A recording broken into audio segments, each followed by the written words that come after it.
NBA seasons never brought him into a championship series. And beneath the calm public image, a drug dependency that began during his San Antonio years was growing beyond the crowd's view. Those are not two unrelated George Gervin stories. Basketball had become more than his profession. It was the structure holding together his identity, the place where being cool, gifted, and in control always made sense. The missing championship left the public career unfinished. The greater danger arrived when the game itself went away, and the Iceman no longer had a court on which to be the Iceman. That is the tension underneath the ice. The man remembered for never looking pressured eventually had to fight something scoring could not solve. But before the finger roll and the scoring crowns, there was a skinny kid in Detroit who couldn't even hold a spot on his own high school court, and one growth spurt that changed everything. George Gervin was born on April 27, 1952, in Detroit, Michigan. And if you had walked into Martin Luther King Jr. High School back then, looking for a future Hall of Famer, you would have walked right past him. Because the truth is, young George struggled, on the court and off it. He wasn't the golden child everybody wanted a piece of. He was a thin, uncertain kid trying to find his footing in a hard city. And for most of his high school years, basketball wasn't handing him anything. He had to wait. Then his body did him a favor. A late growth spurt hit in his senior year, and almost overnight, the awkward kid became something else entirely. That season, Gervin averaged 31 points and 20 rebounds and carried his school all the way to the state quarterfinals. The same young man who couldn't lock down a spot was suddenly the best player in the gym.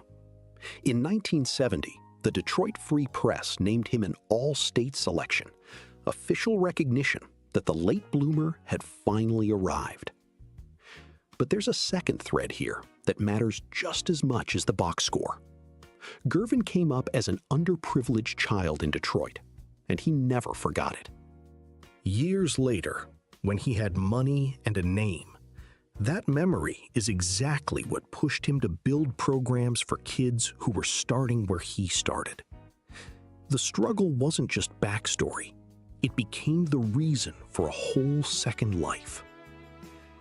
The talent finally arrived, and it earned him a scholarship far from home, under a famous coach. What nobody warned him about was how quickly he'd want to come back.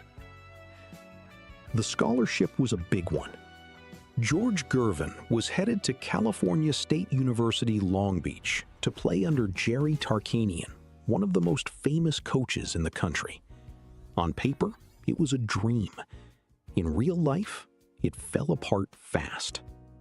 Gervin hit a wall of culture shock so hard that he packed up and went home before the first semester was even over. Detroit kid, California world. It didn't take. Some men might have folded right there. Instead, he transferred to Eastern Michigan University, closer to home, and let the game speak. As a sophomore forward in 1971 and 72, he averaged 29.5 points a night. The scoring machine was already humming. And then came the moment that nearly ended everything before it started. During an NCAA College Division National semifinal, in the heat of competition, Gervin punched a Roanoke player. The fallout was brutal and immediate. He was suspended. He was removed from the team, and the doors that talent usually opens slammed shut. Invitations to try out for the Olympic and Pan American teams were pulled right off the table. Just like that, the amateur path was gone. One swing of a fist cost him the college stage and the national teams in a single stroke. He was a scorer with nowhere left to score. College was over.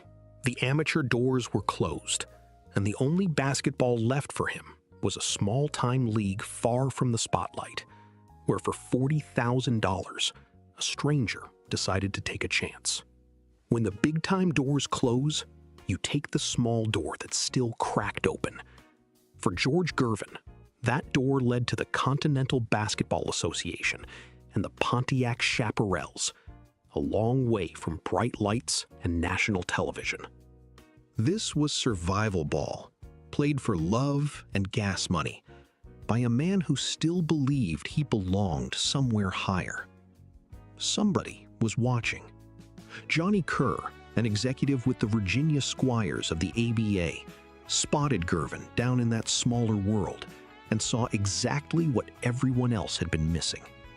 In January of 1973, Kerr signed him to the Squires for $40,000 a year. For a young man who'd been suspended, removed, and shut out of the national game, that contract was more than a paycheck. It was a second life. But here's the catch, and it's a big one. The Virginia Squires were a franchise on shaky ground, and everybody in the league knew it. Money was always the problem. The team had already been forced to sell off talent just to keep the lights on. That's the kind of operation Gervin was walking into. A struggling club in a struggling league, handing a struggling young man his last real shot. It was a strange match, but it worked. The Squires gave Gervin a floor to play on and a professional contract to prove himself. And prove himself he did, because it wouldn't be long before other teams started noticing exactly what Johnny Kerr had noticed first. The problem was, the Squires were so broke that noticing a player like Gervin didn't mean keeping him.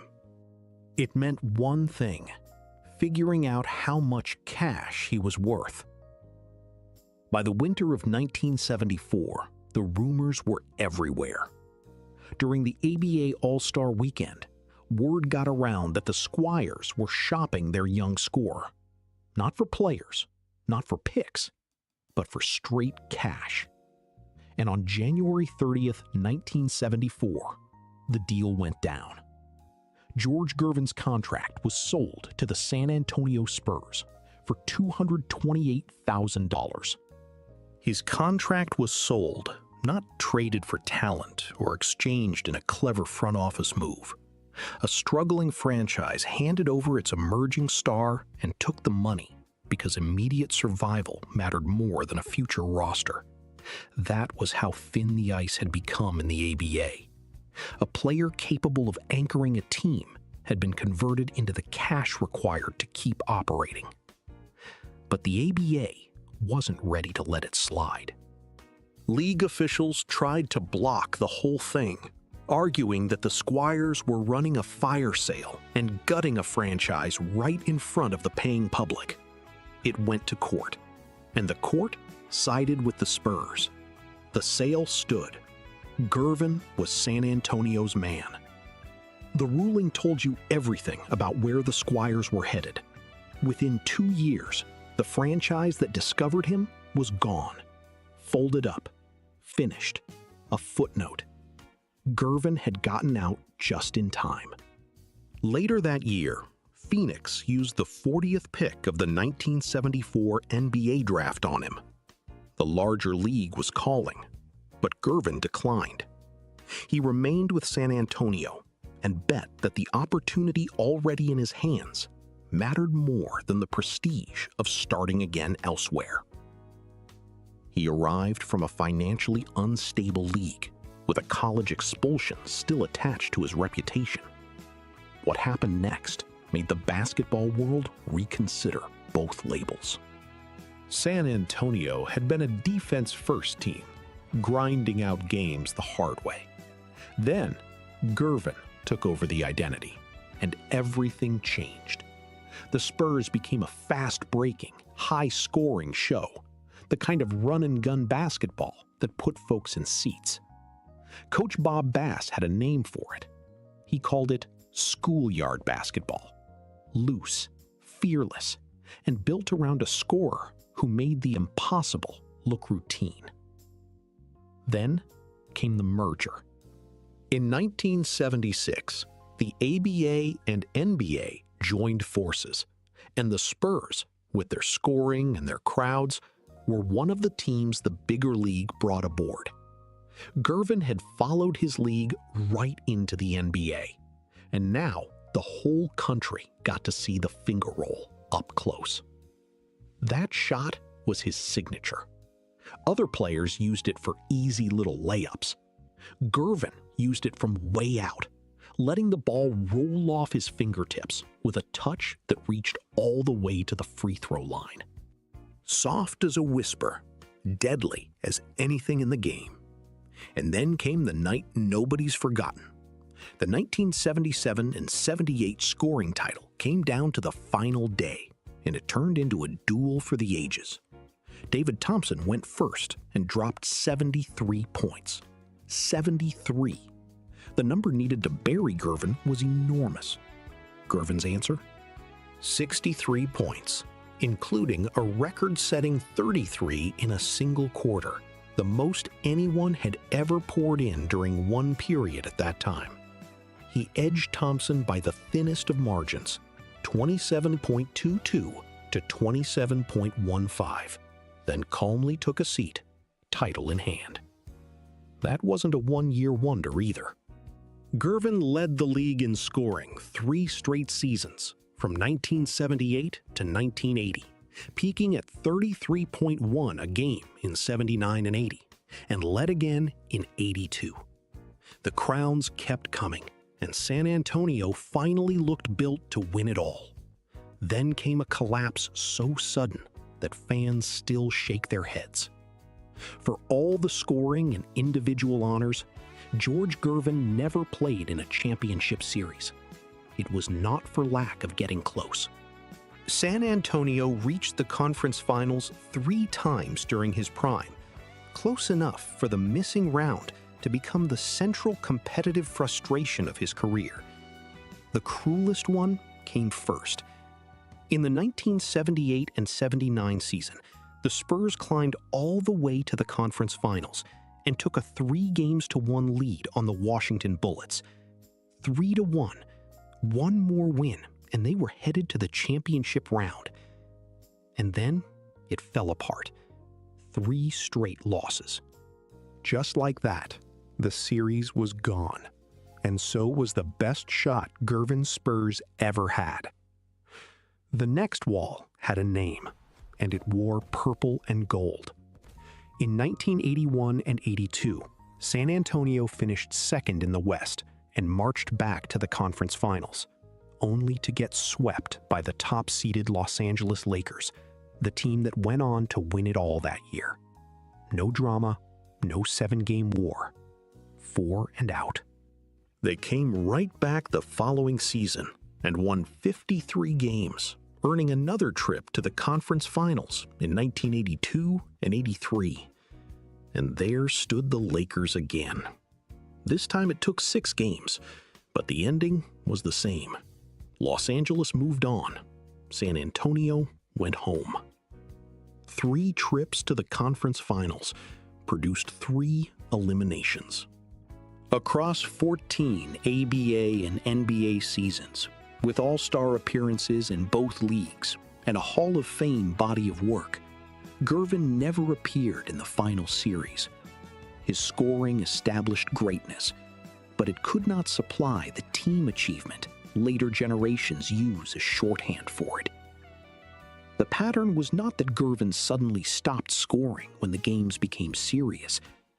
San Antonio had built its identity around pace and offense.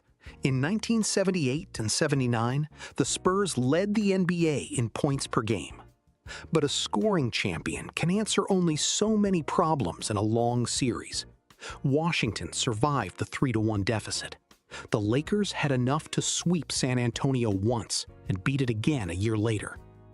Gervin could keep the Spurs dangerous, but individual brilliance could not close every matchup, protect every lead, or turn an exciting team into a championship machine. That's the part the cool image hides. The Iceman scored like almost no one ever has. But the ring that would have crowned it never came. And the ending of his NBA road would carry its own strange twist. A trade, a young superstar, and a final chapter written in a Chicago uniform. By the fall of 1985, the ground had shifted under him. Right before the season, Gervin missed multiple preseason workouts, and new head coach Cotton Fitzsimmons was weighing whether to move the aging star to the bench. So San Antonio made its move. The face of the franchise was traded to the Chicago Bulls for forward David Greenwood. Chicago already had a rising young star named Michael Jordan, and Jordan publicly said he was unhappy after the trade. The old scorer and the young phenomenon were placed on the same roster, just as one career was winding down and the other was about to explode.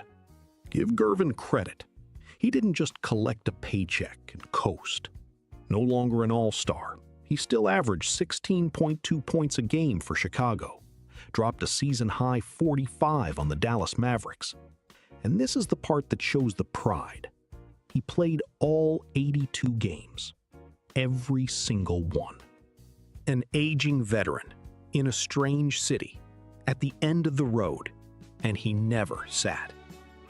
The Bulls finished 30-52, but backed into the 8th seed and a playoff date with the Boston Celtics. And that's where the story writes its own perfect, painful ending. The last NBA game of George Gervin's career came on April 20th, 1986. The very night Michael Jordan scored 63 points against the Celtics in the first round. On the night the future arrived in full, the Iceman logged 5 minutes, recorded an assist and a personal foul, and watched from up close. The Bulls were swept. One era handed the ball to the next, and when the final buzzer sounded on his NBA career, Gervin wasn't done chasing the game, but the hardest fight of his life was still waiting on the other side of the applause. He wasn't ready to let the game go, so he took his scoring touch across the ocean. In 1986 and 87, he suited up in Italy for Banco Roma and averaged 26.1 points, nearly 10 more than in his final Chicago season. Later, deep into his 30s, he played in Spain for TDK Manresa. At 38, long after most former stars had stopped competing, Gervin was still averaging 25.5 points and finding familiar ways to score. This is where the cool public image and the private life separated completely. Playing overseas kept a uniform on his back and a scoreboard in front of him, but it could not restore his place in the NBA. While Gervin continued scoring, a drug dependency that had begun during his San Antonio years was tightening its hold beyond the crowd's view. In a 1996 Sports Illustrated interview, Gervin said the dependency had started while he was still with San Antonio, during the scoring title years, and worsened after his departure from Chicago. "I couldn't deal with not being in the league anymore," he said. The public saw an aging scorer searching for another court. His own account described a man using drugs more heavily as the identity built around the NBA disappeared. Gervin also placed his experience within the wider culture of his playing era, writing that drugs and alcohol had been major problems for many men around the game.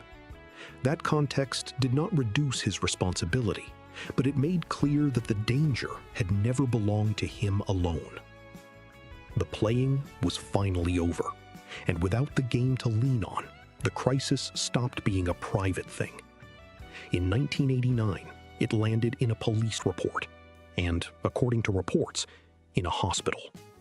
For years, the Iceman had been a man who never let the world see him sweat. In 1989, the world saw everything. The Deseret News reported that in August of 1989, Gervin was arrested in San Antonio on charges of drug possession and driving while intoxicated.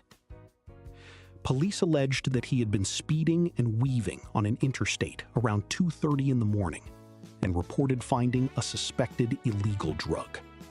The available record establishes the arrest and charges, not a conviction or final disposition.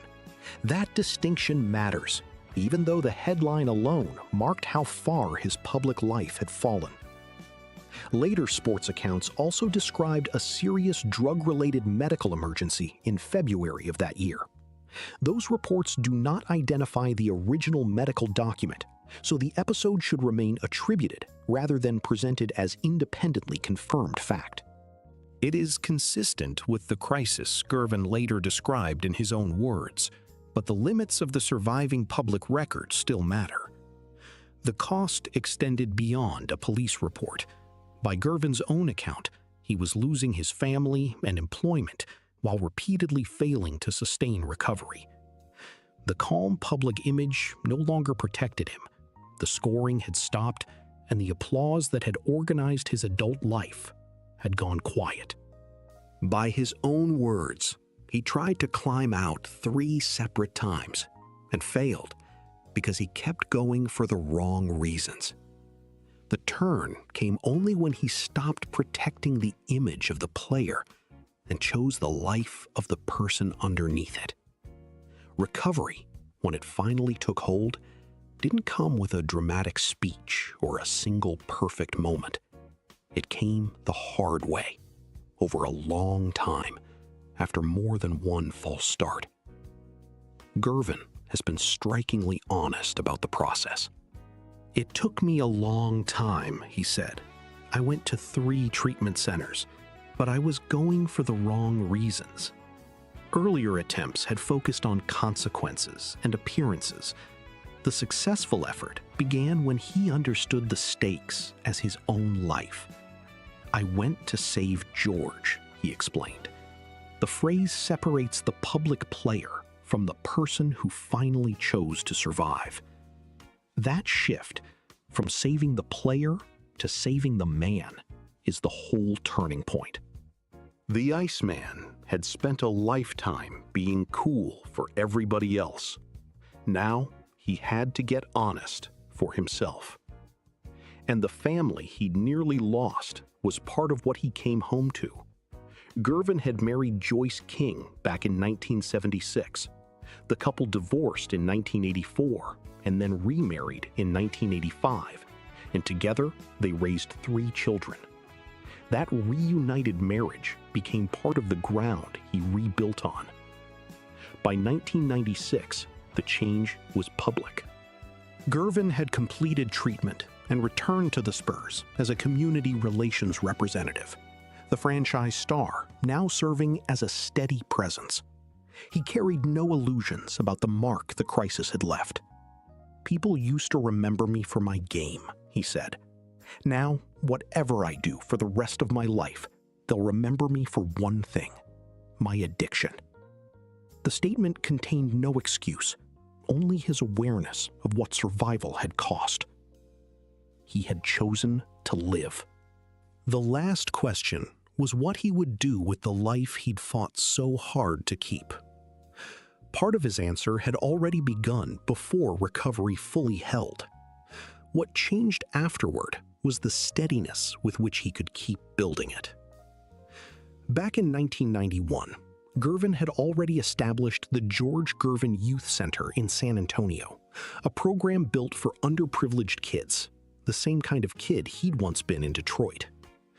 That wasn't a photo op charity. He said plainly that his own start as an underprivileged child is exactly what pushed him to get involved, and he stayed active in the San Antonio community through organizations built around those young people for decades.